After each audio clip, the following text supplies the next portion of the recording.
স্বামীর কাছে কিছু দুঃখ প্রকাশ করেছিলাম। স্বামীর কাছে দুঃখ প্রকাশ করার পর স্বামী তো আমাকে উল্টিয়ে আরও দুনিয়ার কথা আমাকে শুনিয়ে দিল।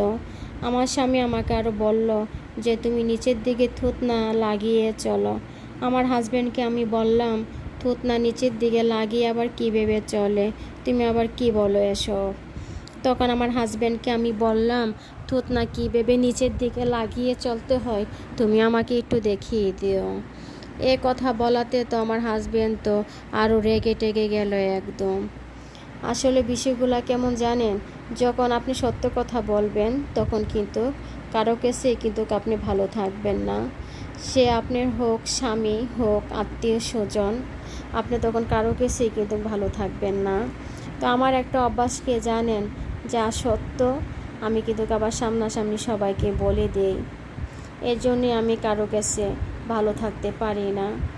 আমাকে খারাপ বলুক যাই বলুক, আমার কাছে মনে হয় যে আমি যাই বলেছি সত্য কথাই বলি।